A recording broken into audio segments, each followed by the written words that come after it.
Shalom para sahabat lapas dimanapun Anda berada. Berjumpa lagi bersama dengan saya Tony Chen, bersama dengan Sis Elizabeth Susi. Kita bersama-sama mau mendengarkan firman Tuhan hari ini.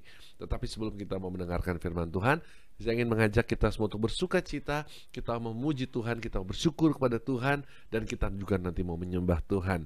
Dan kita mau saat ini mau katakan betapa kita sungguh berbahagia, bersuka cita, sebab memiliki Tuhan yang begitu baik. Amin. Semua boleh tepuk tangan, kita muji Tuhan. Betapa baiknya Kau Tuhan. Haleluya. Betapa baiknya Engkau Tuhan, kasih-Mu tiada berkesudahan. Betapa mulia kasih-Mu Yesus, jiwaku diselamatkan. Hosana ku memuji Tuhan, Hosana ku tinggikan Yesus. Hosana, Hosana, Hosana. Sekali lagi kita serukan. Betapa baiknya Engkau Tuhan, kasih-Mu tiada berkesudahan.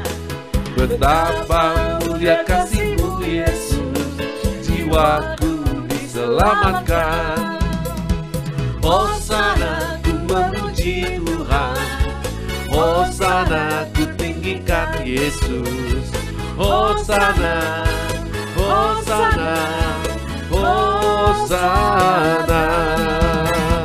Hosana ku memuji Tuhan, Hosana ku tinggikan Yesus. Hosana, Hosana, Hosana, Hosana, Hosana. Kalau berikan tepuk tangan buat Tuhan kita yang luar biasa. Wow, sungguh luar biasa kasih-Nya dinyatakan di dalam setiap kehidupan kita. Dan oleh sebab itu sudah sepatutnya lah pada kesempatan ini kita mau bersyukur kepada Tuhan. Sebab kita ada hari ini, itu semua adalah karena berkat anugerah-Nya. Mari kita buka dengan tanda kemenangan Tuhan di dalam nama Bapa dan Putra dan Roh Kudus. Amin. Allah Bapa kami sungguh bersyukur kepadamu, sebab Engkau telah menganugerahkan kepada kami kasih-Mu yang sempurna. Sungguh Engkau sungguh hadir di dalam setiap peristiwa dalam kehidupan kami. Meskipun kami dalam situasi yang begitu sangat menyedihkan, tetapi sungguh ketika kami boleh melihat penyertaan-Mu, ketika kami boleh melihat kasih-Mu, di sanalah kami mampu untuk bersyukur.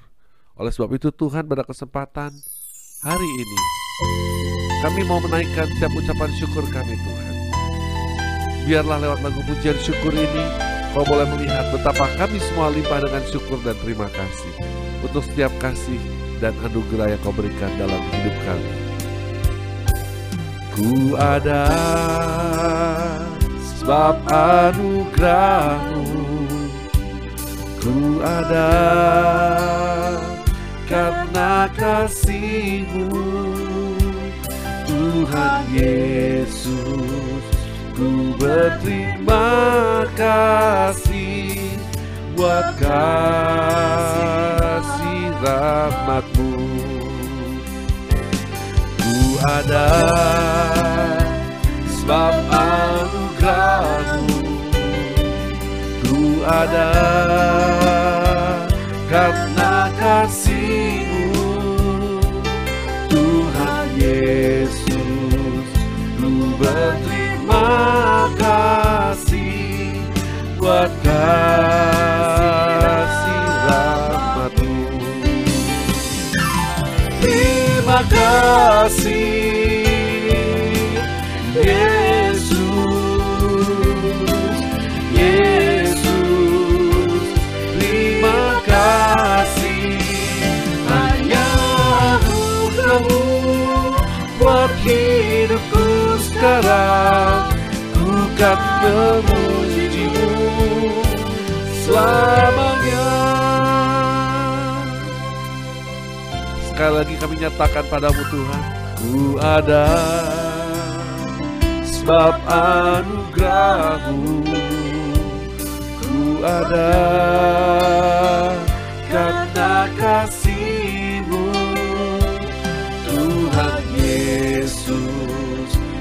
berterima kasih buat kasih rahmat-Mu.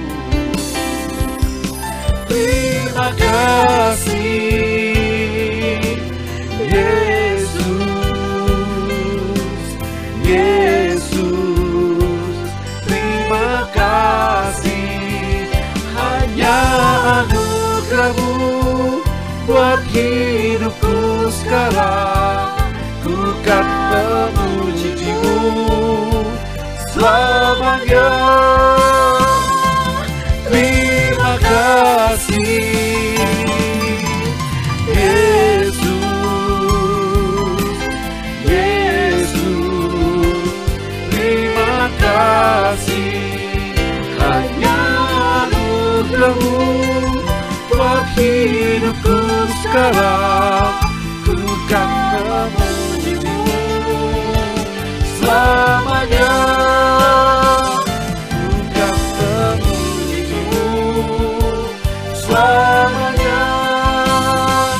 Ku kan memuji-Mu selamanya. Kami bersyukur Tuhan buat kasih setia-Mu, buat pemeliharaan-Mu yang sempurna. Sungguh Kau adalah Allah yang besar. Kami bersyukur kepada-Mu Tuhan buat kejadian kami yang dahsyat dan ajaib, untuk setiap kasih dan pemeliharaan-Mu. Kau adalah tanduk keselamatan kami, kota benteng, tempat perlindungan kami. Hanya kepada-Mu lah Tuhan kami bersyukur untuk setiap anugerah-Mu, untuk setiap berkat-berkat-Mu. Oh, terima kasih Tuhan. Sungguh Kau adalah Allah yang baik. Kau Allah yang begitu baik. Kami bermazmur pujian bagi-Mu.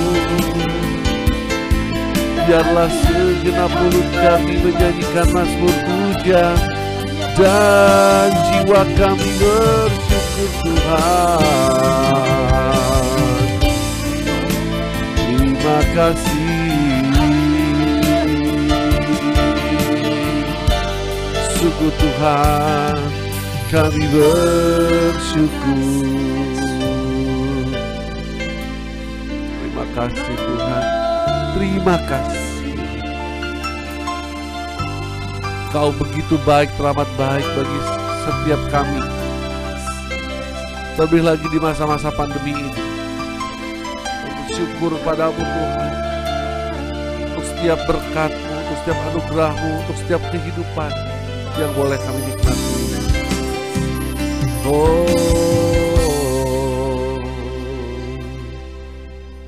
Inilah Tuhan setiap ucapan syukur kami, setiap mazmur pujian yang kami nyatakan. Kami tahu tidak akan pernah habis kata-kata yang dapat kami ungkapkan untuk menyatakan setiap kebaikan-Mu.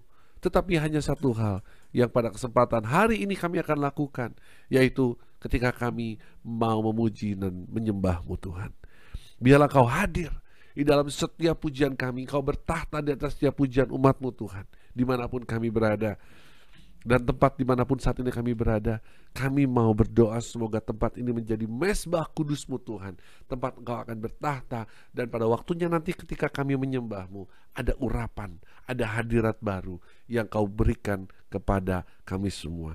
Sebab di dalam hadirat-Mu ada pembebasan, di dalam hadirat-Mu Tuhan ada kesembuhan, di dalam hadirat-Mu ada kelepasan. Oleh sebab itu Tuhan, kami mau terus lanjutkan setiap pujian kami.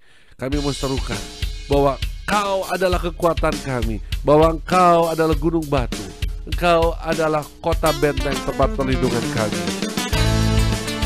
Mari segera umat Tuhan, mari kita memuji namanya.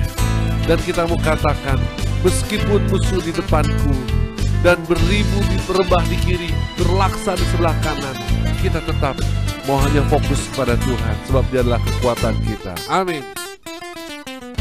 Meskipun musuh di depanku rintangan menghadang langkahku, ku tahu sungguh Engkau bersamaku.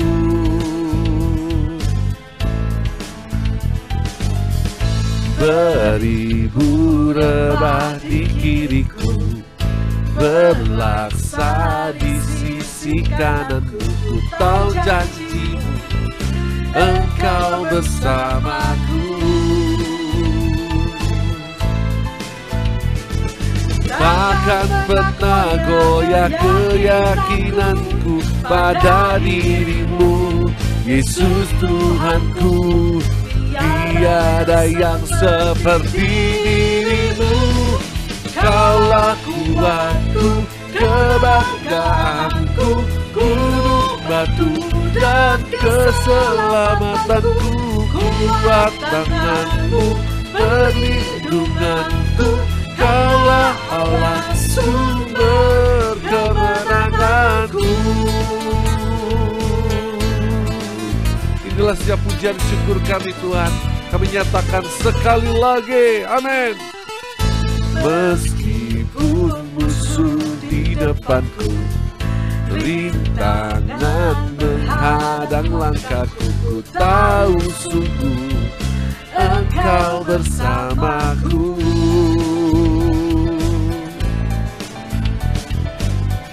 Beribu rebah di kiriku, berlaksa di sisi kananku, ku tahu janjimu Engkau bersamaku. Takkan pernah goyah keyakinan kami Tuhan. Takkan pernah goyah keyakinanku pada dirimu, Yesus Tuhanku. Tiada yang seperti dirimu. Kaulah kuatku, kebanggaanku, gunung batu dan keselamatanku. Kuat tanganku, perlindunganku. Kaulah Allah, sumber kemenangan. Kaulah kuatku, kebanggaanku, gunung batu dan keselamatanku. Kuat tanganmu, perlindunganku. Kaulah Allah, sumber kemenanganku. Mari kita mengatakan, Tuhan, Kau adalah kekuatan kami, Kau adalah tempat perlindungan kami. Hanya kepadamu lah Tuhan kami berharap, sebab Engkau adalah satu-satunya sumber kekuatan kami untuk menjalani kehidupan ini. Takkan pernah goyah keyakinanku pada dirimu, Yesus Tuhanku. Tiada yang seperti dirimu. Kaulah kuatku, kebanggaanku, gunung batu dan keselamatanku. Kuat tanganmu, perlindunganku. Kaulah Allah, sumber kemenangan. Kaulah kuatku, kebanggaanku, gunung batu dan keselamatanku. Kuat tanganmu, perlindunganku. Kaulah Allah, sumber kemenanganku. Kemenanganku, sumber kemenanganku. Boleh berikan sorak-sorai buat Tuhan kita. Yeay. Dia adalah kekuatan kita. Dan yang terlebih lagi, Dia juga adalah Tuhan yang benar, Tuhan yang layak untuk kita puji, untuk kita sanjung, untuk kita sembah. Haleluya. Kita mau sekali lagi katakan, Tuhan, Kau gunung batu kami, kota benteng tempat perlindungan kami. Yes. Kau gunung batuku dan Kau kota bentengku, tak akan ku ragu. Kau menjamin hidupku. Kau keselamatanku dan Kau yang membelaku, tak akan ku takut. Kuasa-Mu di dalamku, walau badai menerpa di dalam hidupku ini. Namun tangan-Mu Tuhan mengangkatku tinggi. Kau Tuhan yang benar, tak pernah tinggalkan. Dahulu, sekarang, selamanya, janji-Mu tak berubah. Kau Alfa dan Omega, awal dan akhir. Semesta alam memuja Engkau Tuhan yang benar. Mari segenap jiwa kita memuji Tuhan, dan kita mau katakan, Tuhan kami bersyukur, Tuhan kami meninggikan Kau adalah Tuhan yang benar. Haleluya. Yes, Kau gunung batuku, dan Kau kota bentengku, tak akan ku ragu. Kau menjamin hidupku, Kau keselamatanku, dan Kau yang membelaku, tak akan ku takut.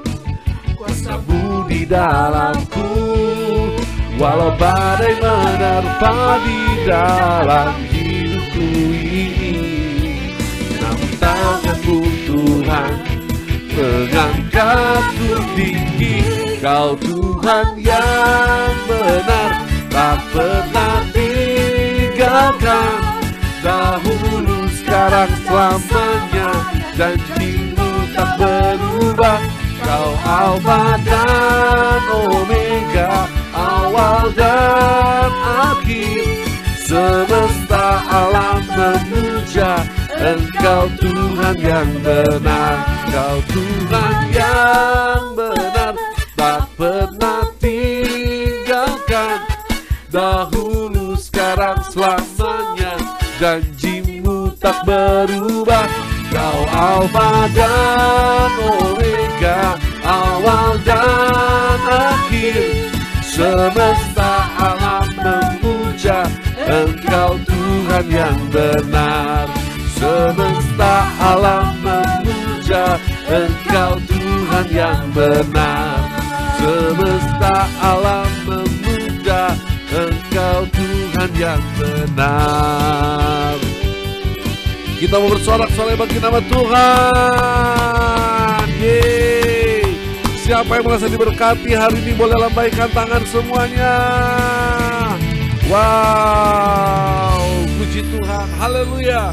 Kita sudah bersorak-sorai bagi nama Tuhan. Dan inilah saatnya firman mengatakan Tuhan Allah bertahta di atas setiap pujian kita.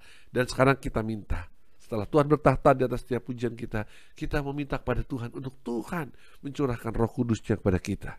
Sebab Dia adalah Tuhan Yesus yang sudah berjanji kepada kita semua bahwa akan ada Roh Kudus yang akan diberikan kepada kita sebagai penolong yang akan mendampingi kita sampai akhir zaman. Oleh sebab itu mari kita berdoa. Ya Tuhan Yesus, Engkau pernah berjanji kepada kami melalui para murid bahwa Engkau akan memberikan kepada kami roh penolong yang akan mendampingi kami sampai akhir zaman. Oleh sebab itu teman-teman di tempat ini Tuhan, dan berikut juga dengan semua orang yang saat ini ikut di dalam acara ini, rindu untuk sungguh-sungguh menikmati hadirat-Mu. Dan biarlah Tuhan pada kesempatan ini kami mau membawa setiap kehidupan kami untuk menjadi suatu persembahan yang hidup, yang kudus dan berkenan kepadamu. Inilah Tuhan setiap hati kami. Biarlah Tuhan Kau boleh melihat betapa kami semua limpah dengan syukur dan terima kasih. Terimalah Tuhan persembahan hidup kami. Terimalah lagu pujian kami. Dan biarlah Tuhan kami mau menyembah-Mu, mungkin bukan dengan suara atau puisi yang indah, tapi dengan segenap hati kami yang tertuju hanya kepadamu. Yesus, Kau sungguh baik. Yesus, Kau sungguh baik. Yesus, namamu indah. Yesus, ku cinta Kau selalu, ku tinggikan, ku agungkan selamanya. Yesus, Kau sungguh baik. Yesus, namamu indah. Yesus, ku cinta Kau selalu, ku tinggikan, ku agungkan selamanya. Ku mau memuji-Mu, ku selalu puji-Mu, ku mau menyembah-Mu, ku selalu sembah-Mu. Kau yang layak terima semua pujian, kemuliaan hanya bagi Tuhan. Inilah Tuhan, setiap hati kami yang menyembah-Mu Tuhan. Oh Yesus, Kau sungguh baik. Yesus, Kau sungguh baik. Yesus, namamu indah. Yesus, ku cinta Kau selalu, ku tinggikan, ku agungkan selamanya. Ku mau memuji-Mu, ku selalu puji-Mu, ku mau menyembah-Mu, ku selalu sembah-Mu. Kau yang layak terima semua pujian, kemuliaan hanya bagi Tuhan. Ku mau memuji-Mu, ku selalu puji-Mu, ku mau menyembah-Mu, ku selalu sembah-Mu. Kau yang layak terima semua pujian, kemuliaan hanya bagi Tuhan. Ku mau memuji-Mu, ku selalu puji-Mu, ku mau menyembah-Mu, ku selalu sembah-Mu. Kau yang layak terima semua pujian, kemuliaan hanya bagi Tuhan. Kemuliaan hanya bagi Tuhan. Kemuliaan hanya bagi Tuhan.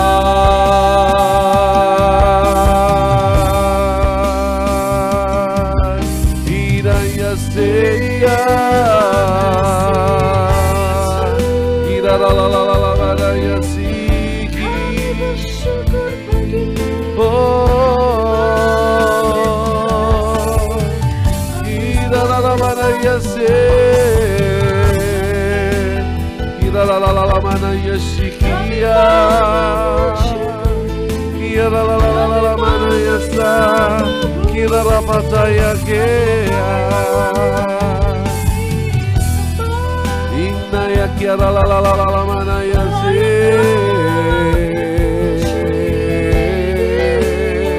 Inna yasi kira mana ya.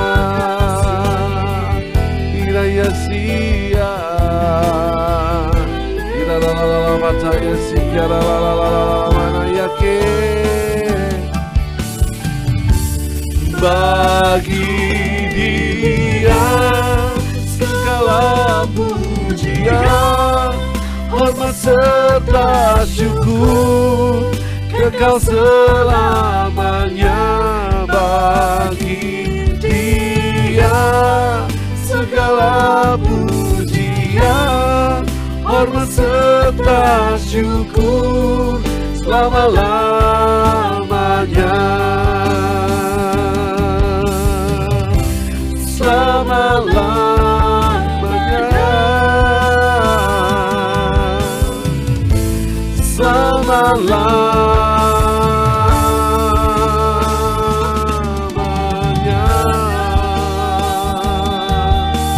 Segala pujian, hormat, syukur, kemuliaan hanya bagi nama-Mu Tuhan di tempat yang maha tinggi. Terpujilah Engkau Tuhan, terpujilah nama-Mu. Dan pada saat ini Tuhan, kami rindu untuk mendengarkan firman-Mu. Urapilah hamba-Mu ini, supaya hamba-Mu ketika menyampaikan setiap pesan, setiap firman daripada-Mu, sungguh-sungguhlah hamba hanya menyampaikan apa yang ada di dalam isi hati-Mu. Dan kami semua, dimanapun kami berada, kami mau duduk diam. Berikanlah kepada kami semua hati seorang hamba dan telinga seorang murid yang mampu mendengarkan sang guru yang sedang mengajar dan berbicara. Kemuliaan kepada Bapa dan Putra dan Roh Kudus, seperti pada permulaan, sekarang, selalu, dan sepanjang segala abad. Amin. Shalom para sahabat lapas dimanapun Anda berada. Berjumpa kembali bersama dengan saya Tony Chan.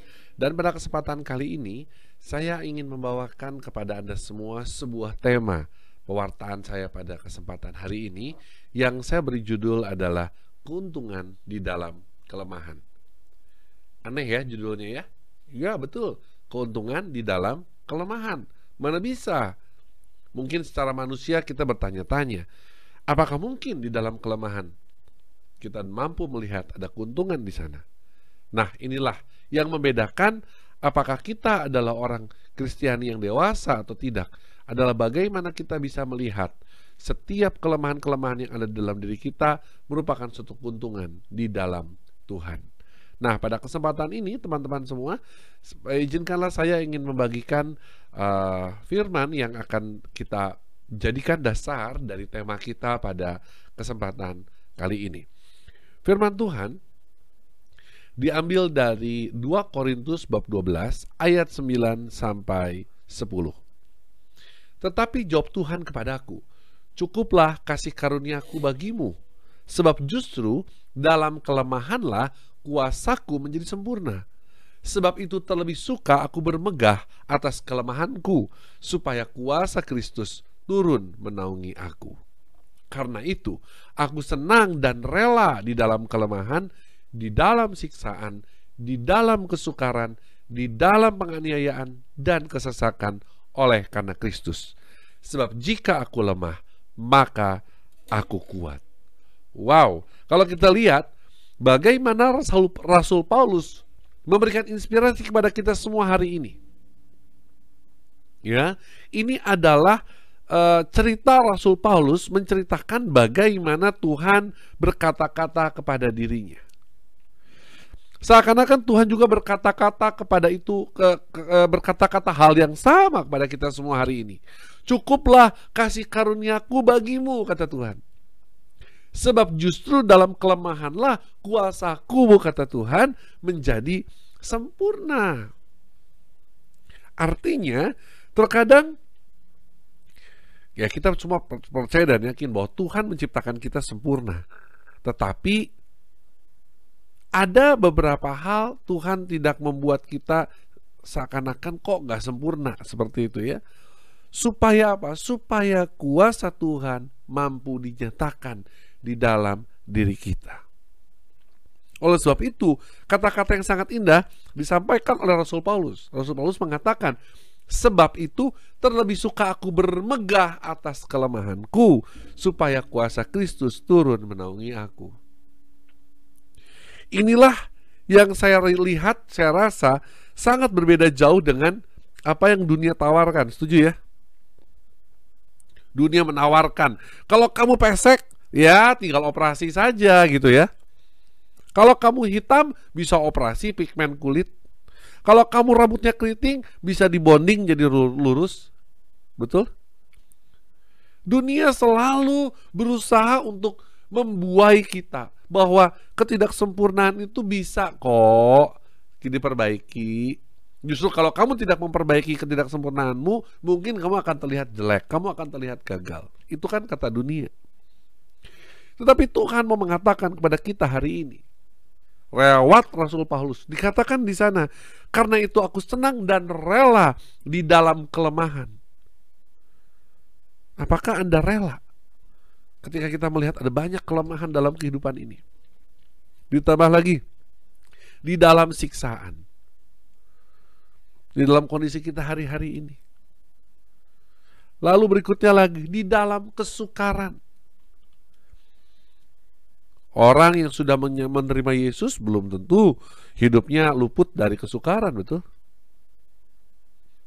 Ditambah lagi apa? Di dalam penganiayaan dan kesesakan oleh karena Kristus. Dikatakan justru menjadi pengikut Kristus bukan berartinya kita lalu kehidupan kita menjadi mulus-mulus saja, lalu menjadi baik-baik saja. Tidak. Justru ketika kita menjadi pengikut Kristus, Yesus sendiri mengatakan apa?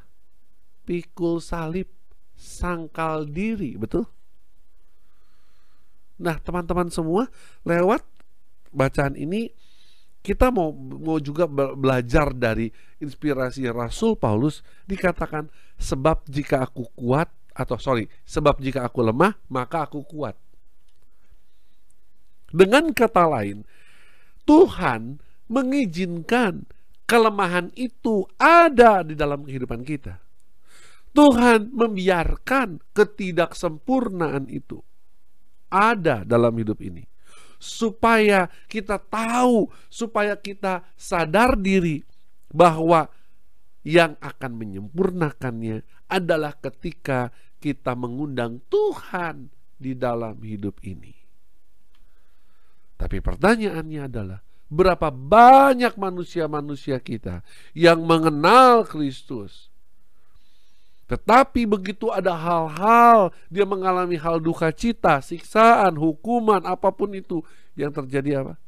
Menyalahkan Tuhan, menyalahkan keadaan, lalu mengatakan Tuhan tidak adil. Padahal justru lewat setiap perkara yang menyakitkan sekalipun, Tuhan hanya mau mengatakan, di dalam kelemahan, di dalam kesesakan, di dalam siksaan, kuasaku, kata Tuhan, akan dinyatakan. Siapa yang percaya bahwa kuasa Tuhan akan dinyatakan pada hidup kita pada kesempatan hari ini, boleh lambaikan tangannya. Amin ya, percaya ya. Nah, oleh sebab itu, teman-teman semua, mari kita lihat lagi. Menurut Stephen Covey, seorang penulis dan seorang trainer yang luar biasa, mengatakan demikian katanya ya. Setiap manusia katanya punya 4 pemberian. Yang pertama adalah kesadaran diri, yang kedua adalah hati nurani, yang ketiga adalah keinginan pribadi, dan yang keempat adalah pemikiran kreatif. Ini adalah pemberian yang diberikan oleh Tuhan. Tetapi dikatakan oleh Stephen Covey, pemberian ini memberikan kita kebebasan manusia yang sesungguhnya. Kekuatan untuk memilih, untuk merespon, untuk merubah.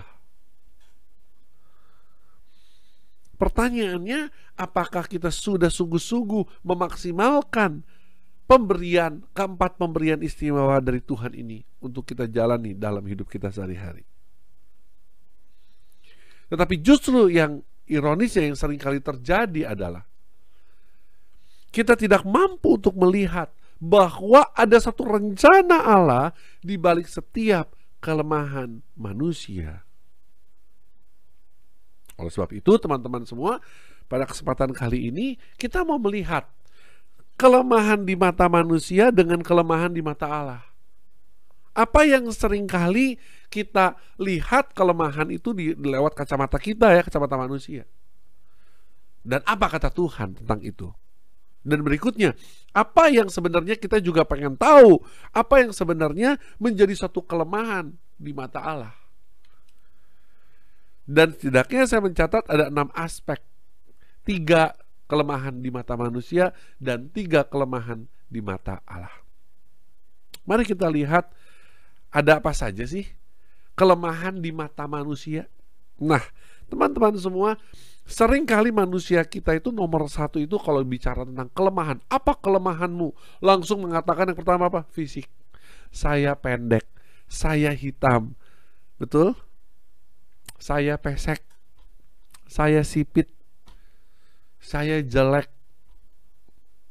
Lalu yang kedua, kelemahan di mata manusia, seringkali manusia itu seringkali jatuh, seringkali manusia itu tidak bersyukur dengan keberadaan dirinya, terutama apabila dikaitkan dengan kompetensi. Apalagi begitu melihat ada orang lain yang lebih pandai, ada orang lain yang lebih hebat di dalam pelayanan misalnya, atau lebih sukses. Betul? Kita seringkali langsung menjadi minder, kita seringkali langsung menjadi rendah diri karena saya gak bisa melakukan apa-apa seperti orang itu. Betul gak? Dan kelemahan yang ketiga di mata manusia adalah pencapaian. Kenapa ya? Saya sudah umur segini tapi kok belum sukses. Misalnya saya sudah umur 40 tapi belum sukses. Sedangkan saya lihat orang lain umur 30 sudah sukses. Nah, ini sangat manusiawi sekali. Nanti kita akan bahas satu persatu. Ya. Nah, lalu kita mau lihat juga nanti kelemahan di mata Allah. Hal-hal apa saja yang menjadi kelemahan di mata Allah. Ternyata apa yang kita lihat di mata manusia itu ternyata kelemahan. Ternyata kelemahan versi Tuhan itu berbeda dengan kelemahan versi Allah. Kelemahan di mata Allah adalah kalau kita semua masih menjadi budak dosa. Ini adalah kelemahan di mata Allah yang pertama. Tapi berapa banyak sekarang manusia-manusia yang hidup justru bermegah, justru dia bangga ketika dia bisa berbuat dosa. Padahal hal itu adalah merupakan kelemahan di mata Allah. Yang kedua adalah kelemahan bicara mengenai kedagingan. Bahwa Allah baru melihat hidup kita itu kurang kalau kita masih terikat dengan yang namanya kedagingan. Dan yang terakhir, Allah itu melihat kita ini lemah ketika kita semua dalam kondisi apa? Dalam kondisi yang keenam, keduniawian. Hidup kita hanya memikirkan hal-hal yang fana. Kita lupa bahwa hidup kita ini sebenarnya sifatnya adalah sementara. Karena kita sedang menuju kepada suatu kehidupan kekal di sorga. Seharusnya kalau kita sudah tahu bahwa hidup kita ini adalah sementara, tidak kekal, seharusnya manusia kita jauh lebih bisa memikirkan hal-hal kekekalan, hal-hal kerajaan sorga. Dan inilah kelemahan di mata Allah. Sekarang kita akan mulai bahas satu persatu. Bagaimana dari 3 kelemahan di mata manusia dan 3 kelemahan di mata Allah ini kita mampu melihat ada keuntungan di sana. Ada hal-hal baik yang justru sebenarnya Tuhan ciptakan. Tuhan mau berikan kepada kita pada kesempatan hari ini. Sudah siap? Mari kita lanjut ya. Baik, kita akan bahas satu persatu. Kelemahan yang pertama adalah fisik. Teman-teman semua dimanapun Anda berada, manusia itu hari-hari ini banyak menjadi korban korban iklan mungkin ya. Karena iklan selalu mengatakan, kamu itu jelek kalau kulitmu tidak putih. Padahal kita tahu ya, Miss Universe dari Afrika itu tidak ada yang putih. Cantik, tetap bisa menang di negaranya, betul? Kamu itu baru cantik kalau mata kamu punya lipetan. Ini bagi yang wanita ya, betul? Kamu itu baru disebut seksi kalau six pack perutnya ya katanya ya. Nah, ini dia. Hal-hal seperti ini seringkali membuat kita ini menjadi hanya melihat kelemahan secara fisik saja. Keuntungan apa yang mau Tuhan sampaikan kepada kita? Apa hal-hal yang perlu kita ketahui supaya Ketika ada pikiran-pikiran yang membuat kita mulai berpikir, aduh saya ini jelek banget ya gitu ya, setidaknya kita mampu untuk menangkisnya gitu ya. Firman Tuhan mengatakan di dalam Kejadian bab 1 ayat 26 sampai 27, berfirmanlah Allah, baiklah kita menjadikan manusia menurut gambar dan rupa kita, supaya mereka berkuasa atas ikan-ikan di laut, burung-burung di udara, dan atas ternak, dan atas seluruh bumi, dan atas segala binatang melata yang merayap di bumi. Maka Allah menciptakan manusia itu menurut gambarnya. Menurut gambar Allah diciptakannya dia, laki-laki dan perempuan diciptakannya mereka. Sudah sangat jelas sekali di dalam kitab Kejadian ini bahwa ternyata segala pikiran-pikiran yang menghantui kita, yang selalu membuat kita tertekan, yang selalu membuat kita rendah diri atau minder karena ada kekurangan di dalam aspek fisik dalam hidup ini, itu adalah bukan pekerjaan anak-anak Allah, tetapi itu adalah pekerjaan iblis yang berusaha untuk merusak gambaran Allah yang sudah Tuhan berikan di dalam hidup ini. Oleh sebab itu saya cukup sedih ketika banyak melihat orang-orang pengikut Kristus ya, dengan semangatnya mencari uang hanya untuk pergi ke Thailand, operasi hidung supaya mancung. Pergi ke Korea, operasi mata supaya belok katanya gitu ya. Operasi lipatan mata. Tarik sana, tarik sini gitu ya, supaya kelihatan awet muda. What for? Untuk apa, teman-teman? Mari kita bersyukur, mensyukuri. Janganlah kita hanya melulu memikirkan aspek fisik, tetapi bagaimana aspek rohani, aspek jiwani. Bukankah itu yang lebih penting untuk hidup kekal? Sekarang apalah artinya Anda hidung Anda mancung gitu ya, mata Anda belok, kulit Anda putih, rambut Anda indah, tetapi Anda pada suatu hari nanti ketika mau masuk ke dalam kerajaan surga, nanti dulu kata Rasul Petrus ya, kamu siapa ya? Perasaan dulu waktu Tuhan melaunching kamu ke dunia, kamu ini seharusnya hidungnya pesek, tapi kenapa sekarang mancung? Seharusnya kamu matamu sipit, tapi kenapa matamu sekarang belok? Bukankah itu akan menjadi masalah buat kita nanti? Oleh sebab itu teman-teman, janganlah terlalu memusingkan diri dengan aspek fisik, terutama yang membuat kita menjadi rendah diri atau minder. Tetapi di lain hal, apabila Anda sudah diberikan satu fisik yang baik, sempurna dari Tuhan, dijaga. Artinya apa? Disyukuri. Dengan Anda menjaga, artinya Anda mensyukuri segala apa yang Tuhan berikan kepada kita lewat fisik. Dengan cara apa? Ya dijaga dong. Jangan badan terlalu gemuk. Segala apa makanan dihajar gitu ya. Segala makanan dimakan sampai akhirnya bentuk badannya sudah gak karuan. Bukan six pack lagi, tapi one big pack gitu kan.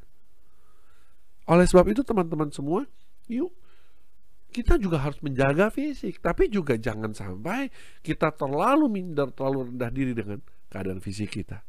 Karena Tuhan pasti punya rencana. Gak mungkin Tuhan itu kalau berbuat sesuatu di dunia ini kepada kita, gak mungkin tanpa sebab. Betul ya? Setuju ya? Sebab rancangannya adalah rancangan damai sejahtera, bukan rancangan kecelakaan. Jadi dengan kondisi fisik Anda sekarang seperti ini, ya Tuhan punya rencana. Amin. Yang kedua, kelemahan di mata manusia, seringkali manusia itu hanya melihat dari aspek apa? Kompetensi. Kenapa ya? Kok dia lebih pinter dari saya? Kenapa kok dia lebih hebat dari saya? Bacaannya saya ambil dari Injil Markus bab 16 ayat 17 sampai 18. Katanya begini, tanda-tanda ini akan menyertai orang-orang yang percaya. Mereka akan mengusir setan-setan demi namaku. Mereka akan berbicara dalam bahasa-bahasa yang baru bagi mereka. Mereka akan memegang ular, dan sekalipun mereka minum racun maut, mereka tidak akan mendapat celaka. Mereka akan meletakkan tangannya atas orang sakit, dan orang itu akan sembuh. Saudara, Tuhan tidak memanggil Anda harus menjadi orang yang sukses, harus menjadi orang yang serba bisa, harus menjadi orang yang gelarnya S1, S2, S3, S4, sampai S7 gitu ya. Nggak perlu. Tuhan nggak minta itu. Tetapi Tuhan bertanya kepada kita hari ini, apakah Anda adalah orang yang sungguh-sungguh percaya terhadap kuasa Tuhan? Buat apa Anda memiliki banyak kompetensi, tetapi Tuhan gak berkenan sama hidup Anda? Dikatakan di situ, tanda-tanda ini akan menyertai orang-orang yang percaya. Percaya menjadi salah satu syarat. Kenapa banyak orang seringkali selalu melihat dirinya dengan rendah, dengan minder, apabila dia melihat kompetensi yang dimiliki oleh orang lain? Karena apa? Karena orang itu nggak percaya bahwa ada Allah yang sudah hidup di dalam hidupnya dan sudah memberikan banyak sekali hal yang rohani yang seharusnya bisa kita kembangkan. Oleh sebab itu, penulis Injil mengatakan mereka akan mengusir setan-setan demi namaku, mereka akan berbicara dalam bahasa-bahasa yang baru bagi mereka, mereka akan memegang ular, dan sekalipun mereka minum racun maut, mereka tidak akan mendapat celaka. Mereka akan meletakkan tangannya atas orang sakit dan orang itu akan sembuh. Ini adalah janji Tuhan. Tetapi ingat, janji Tuhan itu bersyarat. Betul ya?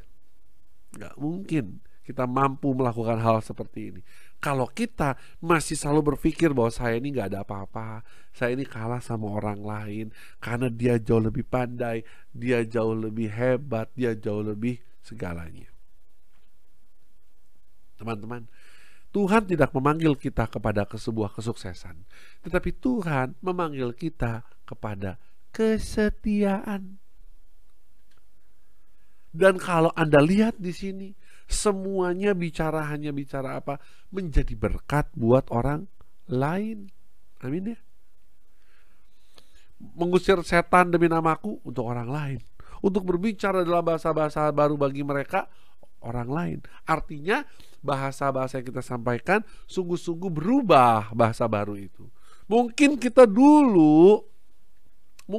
dulu adalah orang yang berkata-kata kasar, berkata-kata gak ada kesabaran, litani kebun binatang. Nah, justru dibalik setiap kelemahan kita, kuasa Tuhan akan dinyatakan, terutama dalam hal kompetensi. Kita akan diberikan bahasa yang baru, bahasa yang penuh kasih, bahasa yang penuh damai sejahtera, bahasa yang memberkati orang di sekitar kita. Amin. Dan dikatakan lebih hebat lagi, mereka akan memegang ular, dan sekalipun mereka minum racun maut, mereka tidak akan mendapat celaka.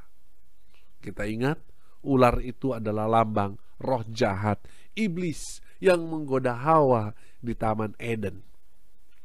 Artinya, kalau mereka memegang ular, artinya manusia kita harus mampu untuk bisa mengekang kuasa si jahat. Tapi seringkali yang terjadi apa?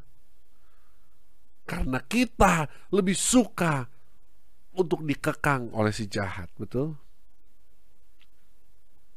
Nah, inilah.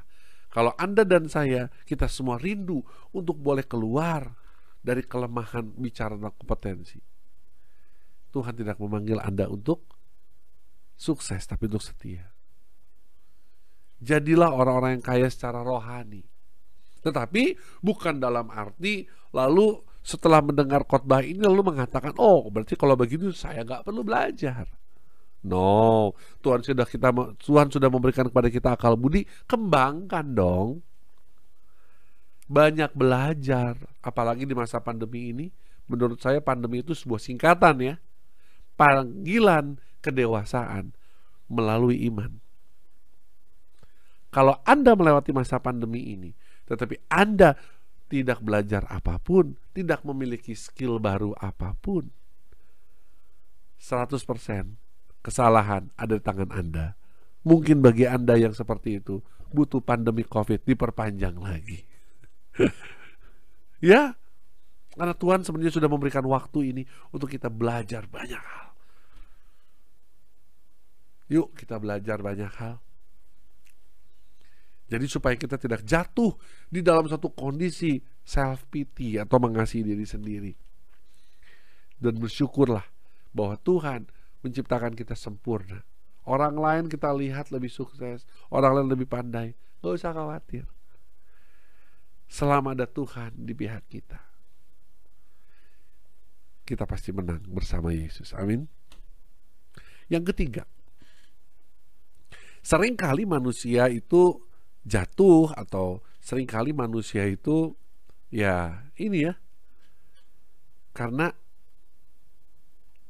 seringkali manusia itu melihat kelemahan apabila bicara tentang pencapaian. Kenapa ya kok dia lebih sukses? Kenapa kok dia lebih kaya?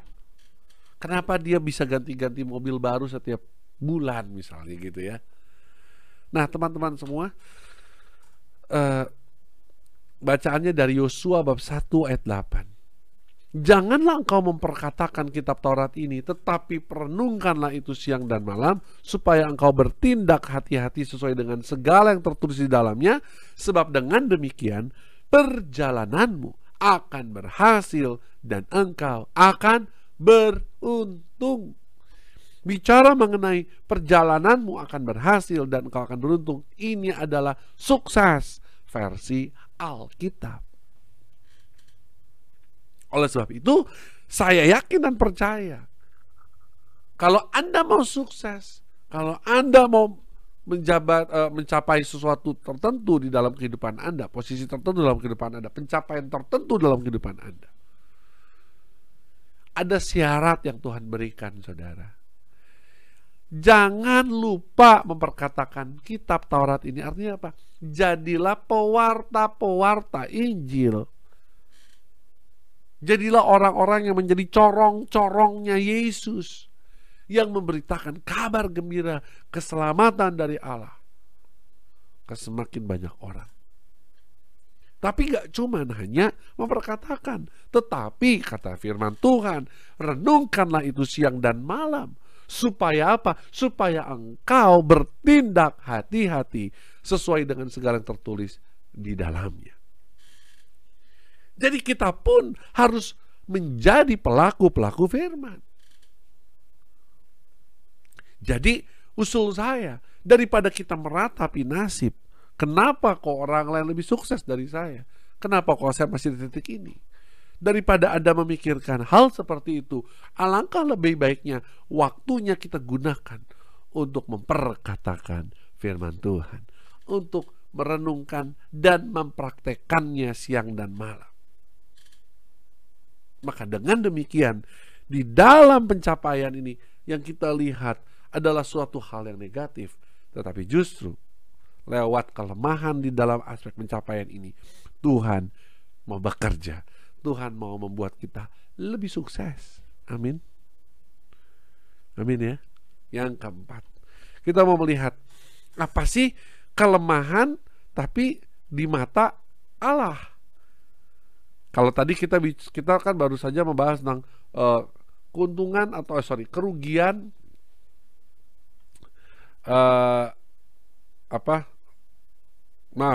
kelemahan lah ya. Bagaimana kita kelemahan di mata manusia. Nah sekarang kita mau bahas kelemahan di mata Allah. Jadi gini, kan kita tadi sudah bahas di awal ya, bahwa yang kita lihat ini suatu kelemahan, itu buat Tuhan bukan kelemahan, tapi merupakan suatu jalan berkat. Begitu juga Tuhan juga hari ini menyampaikan kepada kita semua bahwa ternyata ada hal-hal yang Tuhan lihat adalah suatu satu kelemahan. Dan kita mau disadarkan bahwa ini adalah salah satu kelemahan, jadi kita perlu memperbaiki diri. Yang keempat adalah dosa. Filipi 3 ayat 13 bunyinya, saudara-saudara, Aku sendiri tidak menganggap bahwa aku telah menangkapnya, tetapi ini yang kulakukan. Aku melupakan apa yang telah di belakangku dan mengarahkan diri kepada apa yang di hadapanku. Teman-teman, justru Tuhan melihat kelemahan kita yang pertama adalah kalau kita masih hidup di dalam dosa. Tapi pertanyaannya, kenapa banyak orang begitu sudah bertobat tapi suka mengulangi dosa-dosa yang lama lagi yang sudah kita akukan di depan pastor ketika kita berkhotbah? Kenapa manusia itu seperti itu? Karena sebenarnya prinsip dari pertobatan atau keluar dari jerat dosa ada di ayat ini. Dikatakan apa? Tetapi ini yang kulakukan. Aku melupakan apa yang telah di belakangku dan mengarahkan diri kepada apa yang di hadapanku. Artinya, teman-teman semua bicara mengenai ini adalah sekali lagi, ini adalah apa isi hatinya Tuhan. Tuhan itu melihat kita tuh sangat lemah di titik ini, tapi seringkali kita tidak melihat, kan? Oleh sebab itu teman-teman semua, salah satu obatnya gitu ya, tipsnya adalah mari kita bertobat. Dan apa itu pertobatan? Pertobatan itu kalau aku atau Anda dan saya melupakan apa yang telah di belakang dan mengarahkan diri kepada apa yang di hadapanku. Banyak orang-orang yang tobat kumat gara-garanya apa? Dia masih mengingat-ingat dosa-dosa di masa lalu yang enak-enak itu. Dan tidak mengarahkan diri kepada apa yang di hadapanku. Artinya tidak mengarahkan diri kepada Tuhan. Teman-teman semua, mari kita jawab ajaran Tuhan malam hari ini, ya. Bertobat. Yang kelima, apa sih kelemahan versinya Tuhan? Tuhan kan bisa melihat ya, kelemahan versi kita tuh seperti apa sih? Gitu ya. Nah, kita lihat di sini sebentar. Oke. Ternyata adalah kedagingan. Firman Tuhannya dari Galatia 5:24 sampai 25. Barang siapa menjadi milik Kristus Yesus, ia telah menyalibkan daging dengan segala hawa nafsu dan keinginannya. Jikalau kita hidup oleh Roh, baiklah hidup kita juga dipimpin oleh Roh. Saudara, Tuhan tuh melihat kita sangat lemah kalau kita hidup masih di dalam kedagingan. Oleh sebab itu sangat jelas sekali pesan dari Rasul Paulus. Dia mengingatkan kembali kepada kita hari ini, barang siapa menjadi milik Kristus Yesus, ia telah menyalibkan daging dengan segala hawa nafsu dan keinginannya. Menyalibkan daging.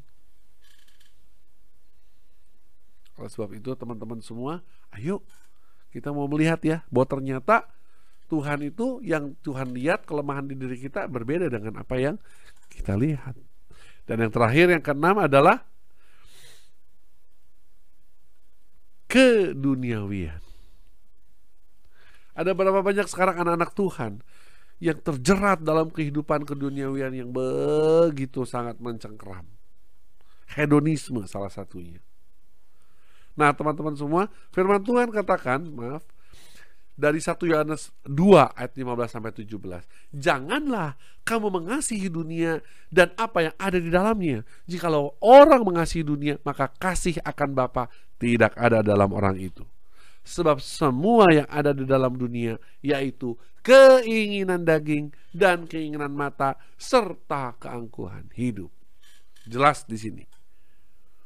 Rasul Yohanes mengatakan, semua yang ada dalam dunia yaitu keinginan daging, keinginan mata, keangkuhan hidup. Bukankah berasal dari Bapa, melainkan dari dunia. Nah, dipertegas lagi, ini semua adalah produk-produknya dunia. Dan dunia ini sedang lenyap dengan keinginannya. Tetapi orang yang melakukan kehendak Allah tetap hidup selamanya. Ini janji Tuhan. Teman-teman semua, seringkali yang inilah ya, dalam yang poin ke-6 pun kita nggak pernah bisa melihat bahwa keduniawian ini adalah salah satu kelemahan kita. Padahal ini adalah kelemahan kita di mata Tuhan. Keduniawian. Kita justru malah sebaliknya. Kita malah masuk terjerumus di dalam keduniawian yang begitu sangat hedonisme, begitu sangat luar biasa. Ini PR buat kita ya. Bahwa ternyata kita itu, wah, ya. Seringkali kita hanya melihat yang negatif. Kita tidak bisa melihat ada banyak berkat di balik setiap apa yang kita lakukan buat Tuhan. Nah, teman-teman semua, di bagian akhir saya hanya mau menyampaikan satu ayat lagi, dan marilah kita mau jadikan ayat ini menjadi pegangan kita dalam hidup kita selanjutnya, supaya kita mampu untuk mendapatkan keuntungan justru di balik setiap kelemahan-kelemahan kita, baik itu kelemahan yang kita lihat lewat sudut pandang kita maupun kelemahan yang menurut atau melalui sudut pandang Allah. Tetapi jawab Tuhan kepadaku, cukuplah kasih karuniaku bagimu. Sebab justru dalam kelemahanlah kuasaku menjadi sempurna. Sebab itu terlebih suka aku bermegah atas kelemahanku, supaya kuasa Kristus turun menaungi aku. Jadi kalau Anda melihat ada banyak kelemahan dalam hidup Anda, kalau Anda melihat lewat pemaparan yang dilakukan oleh hari ini, bahwa ternyata ada hal-hal tertentu yang justru saya nggak pernah menyadari bahwa itu adalah kelemahan, tapi ternyata di mata Tuhan itu adalah kelemahan. Syukuri itu. Amin. Dikatakan, sebab jika aku lemah, maka aku kuat. Sekali lagi ya, kita katakan bersama-sama 1, 2, 3. Sebab jika aku lemah, maka aku kuat. Oleh sebab itu teman-teman, jangan alergi sama yang namanya masalah. Oleh sebab itu teman-teman, mari kita terus menjalani setiap kehidupan kita dengan kita mengambil pilihan yang lebih baik. Dengan kita mampu melihat segala peristiwa yang duka cita, segala sesuatu yang menyakitkan lewat kacamata yang lebih positif. Sekian dari saya. Sampai jumpa di lain kesempatan. Tuhan